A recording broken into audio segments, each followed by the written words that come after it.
Hey guys, Josh here from Sportitude, and today we are doing a shoe review, and it is going to be on the new Mizuno Wave Rider 24.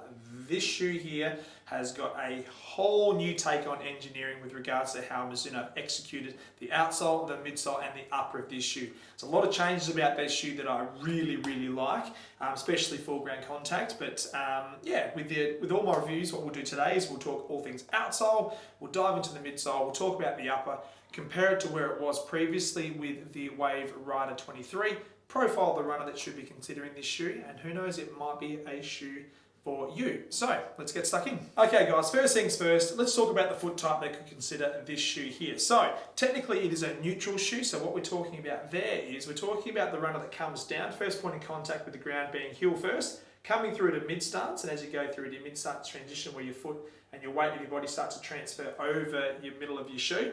Someone that has a tendency to stay pretty balanced and straight. So what we mean by that is, in foot terminology, is potentially a higher arch like so. So this sort of runner is what we classify as an underpronator or a neutral, supinator foot type, pardon me. So you can see a little bit of real estate between the arch and the ground through here, and more often than not the pressure can be on the lateral side of the foot. However, if you've got a neutral foot, it sometimes can look like this as well, where the arch does flatten out, but the main pressure through the central part of your foot is going through the middle through here. So you're still going to be toeing off sort of second to third metatarsal through here on your exit of your gait cycle. So what we're not looking at someone that's going to overpronate excessively and have a little bit of extra roll through mid stance, because this shoe essentially won't really hold up that well for that specific foot type.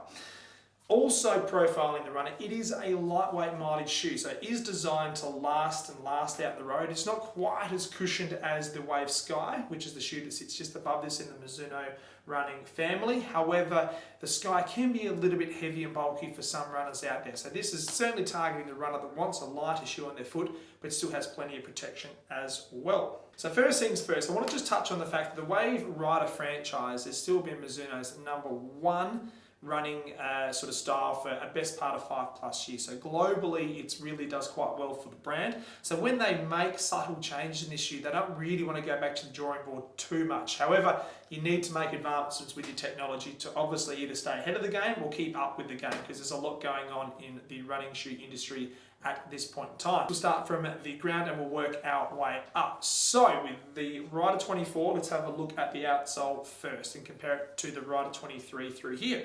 So straight away, when I got this out of the box, and as you can see, I've done a few Ks in it, it's a bit dirty, I'm sorry, but when I got this out of the box, I was super excited to see that it's gone full ground contact. So what I mean by that is, if you're looking at the section between heel engineering and forefoot engineering, this thermoplastic beam, which has been sort of works with the wave plate in the Rider series for a number of years now, essentially been it can be a little bit rigid and a bit noticeable through mid stance. However, and it can cause a little bit of disconnect through the mid stance of one's gait cycle. So essentially, it is there for a specific reason.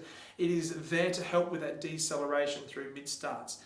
For your heel strikers. But for a lot of runners out there, mid-foot runners, forefoot runners, it just wasn't that comfortable for a lot of sort of that cohort of runners. So when they've gone to the drawing board, full ground contact, and they are following the trend in this in the market. So you've got your Brooks, your Asics, New Balance, now Mizuno, they're all trending that way. They did it with the Wave Sky 3 from the Wave Sky 2, and it was really successful for the brand. So it's not new to them, this full ground concept, but it is new to the Wave Rider.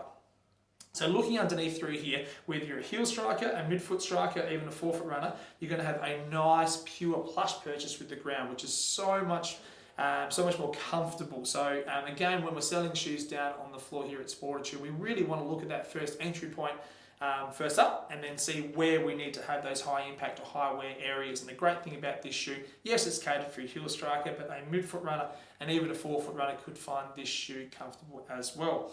And the other thing too about this shoe, if you're looking at the flex screws through the forefoot, essentially got 1, 2, and you'd almost say 2.5 through the forefoot through there. So it has enough flexibility to give you that assistance in your last phase of your gait cycle. Comparing it to the 23 in regards to the forefoot, it's not too dissimilar. So full horizontal flex screws up the top through here, so 1, 2, and then almost your 2/3 flex groove just before your first metatarsal joint just through here. So again, that's more a rigid forefoot I found with the 23. So the 24 has a little bit more flexibility, which I found a wee bit more compliant with my running gait, and I know that a lot of other runners will enjoy that extra flexibility through the forefoot as well. Now coming through to the midsole, because essentially this is probably where most of the magic has happened in this new shoe. So Mizuno have manufactured or engineered, pardon me, a new cushioning system called Mizuno Energy. So that wedge sits just underneath the wave plate at the back of the shoe through here. So really targeting that heel striker that's looking for extra dampening. So the Energy cushioning system is lighter and it's softer, and Mizuno have done their testing and it is more responsive. Now I'm not going to go put a number on that because this is obviously all in-house Mizuno testing. It's very, very high. The energy return on Mizuno NRZ is through the roof.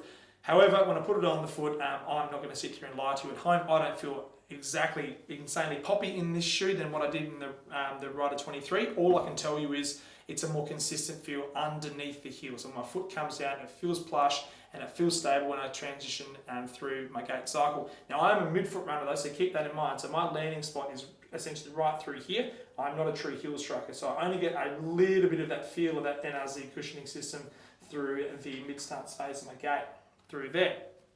Coming through to the medial side of this midsole, as you can see, there's no additional arch support as we touched on before. It's designed for a neutral to supinated foot type, so there's no additional support wedge or dynamic support system on that medial side of the midsole.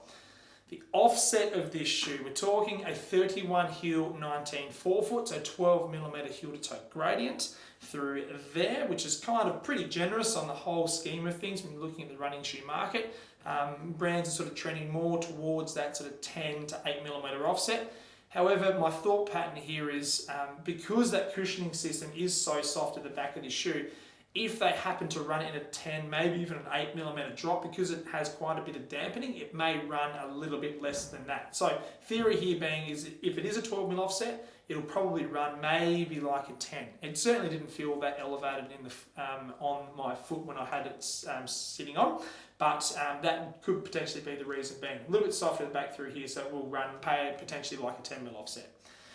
Coming through to the forefoot, what we have just quickly is the euphoric cushioning top layer as well. So the NRZ, the new technology underneath the wave plate, which is closest point of contact to the ground, then the euphoric foam, which runs the whole way through to the forefoot through there. So very nice bouncy cushioning system as well.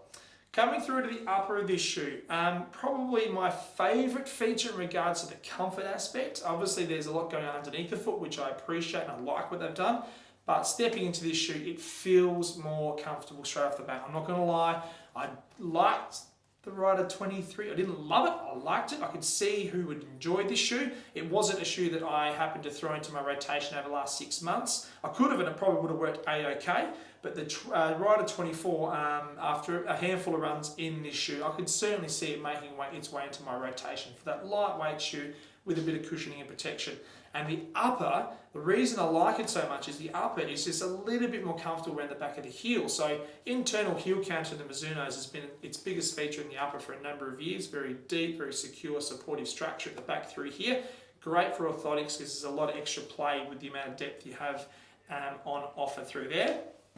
However, you can probably see that they've actually dropped the height of the heel counter ever so slightly. However, the actual internal heel counter is the same height. They've just dropped the height of the foam through here. And it is a little bit softer, and the execution on the materials in the upper is a little bit more, I would say, friction-free, one of a better term. It just feels seamless in and around a heel, which is great, very, very comfortable.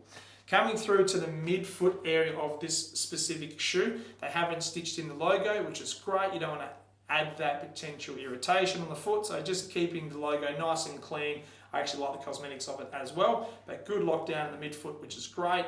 And then as you come through to the forefoot, ever so slightly, I just noticed it's a wee bit more rounder at the front half of the toe box as well. So again, just gives a little bit more wriggle room at the end of your toes, which is very, very comfortable as well. And talking all things upper and bases, they do come in widths, which is great. So your men's is a D, which is standard, and then there is a 2E on offer. And then the ladies, they're going to roll a B, which is standard, and then have a D width on offer as well, which is a little bit broader. So love it when brands call out widths. It makes life a lot easier when we're fitting shoes down on the shop floor. So there you have it, guys. The Mizuno Wave Rider 24, a lightweight, neutral, high mileage running shoe from the Mizuno family. Great updates. I love what they've done with this shoe, and who knows, it could be the shoe for you. If you haven't subscribed to our channel, please hit the red button down below. If you've got any questions on the Mizuno Wave Rider 24 or any other shoes for that matter, pop in the comments field below. And until next time, happy running. We'll see you soon.